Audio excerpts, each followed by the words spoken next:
Guys, welcome to our channel Aniparna's blog. আমি অনিকে, আমি অপর্ণা। তোমরা দেখছো একটা নতুন ব্লগ। আজকে আমরা যেতে চলেছি একটা ট্রাভেল বলা বলে একটু কাছাকাছি যাব খাওয়া দাওয়া করতে। জায়গাটা আমাদের এখান থেকে যেতে। তো কোথায় যাচ্ছি না যাচ্ছি তোমরা বুঝে যাবে। চলো যাওয়া যাক। তো পেছনের পেট্রোল পাম্প থেকে পেট্রোল ভরে নিয়েছি, গাড়িতে পাম্প দিয়ে নিয়েছি, কারণ এখন নন স্টপ ওখানে যাব। আর তোমাদেরকে দেখাবো জায়গাটা কোথায় যাচ্ছে। ঠিক, চলো যাওয়া যাক। তোমরা রাস্তাটাকে এনজয় করো।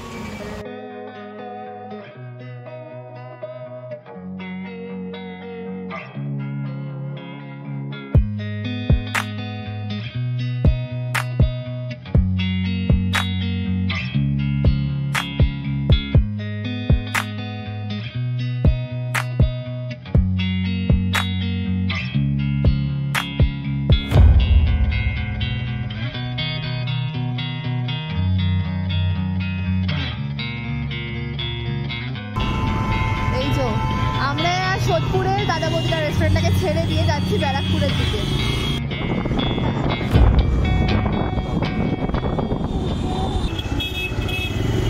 আজকে শো স্টপার দাদা বৌদি হোটেল। গুদাম ঘরে ঢুকে যাচ্ছি মনে হচ্ছে যেন। হ্যাঁ,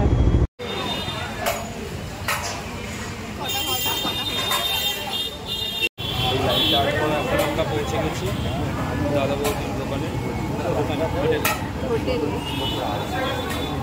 চলো ভেতরে যাওয়া যাক।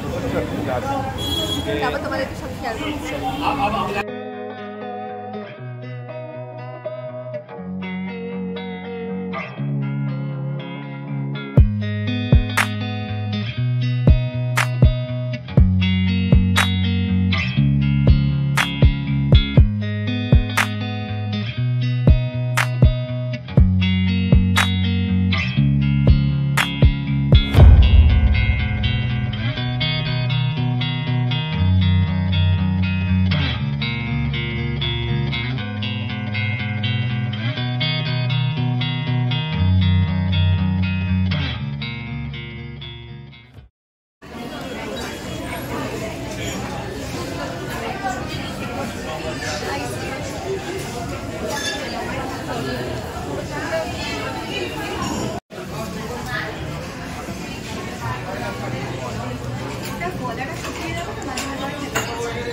ভেতরের ফিলিংটা দেখো, জাস্ট অসাধারণ, খেতে যা সুন্দর।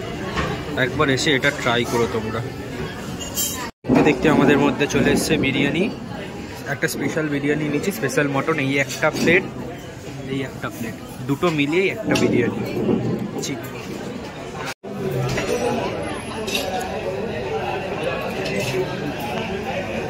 খাবার ওয়েটে বসে আছে, কখন খাবে। এই যে মাংসটা দেখে না, মাংসের সাইজটা এরকম একটা, বাহ, নল্লি পিস দিয়েছে এরকম সাইজের। আর একটা এখানে সাইজটা দেখো, ফুলে পড়ে যাচ্ছে, এত নরম। তার সাথে দুটো আলু, এখানে একটা ওখানে একটা। দামটা তোমাদের স্ক্রিনে দেখা যাচ্ছে। এখানে মাংসটা কতটা তুলে দেখো, খালি হাতে দেওয়ার সাথে সাথে ছিঁড়ে গেল। তো আমরা চলে এলাম বাড়িতে। তো তোমাদের কেমন লাগলো ভিডিওটা বলবে। আর দাদা বৌদি নিয়ে কি বলবো, দাদা বৌদি তো অল টাইম ভালো লাগে, আমাদের অল টাইম বেস্ট জায়গা ছিল, আছে, থাকবে কিনা বলতে পারছি না, সেটা ভুল কথা। থাকবে কিনা ওদের উপর ডিপেন্ড করছে। ওদের টেস্ট যতদিন মেনটেন করবে ততদিনই থাকবে, স্বাভাবিক।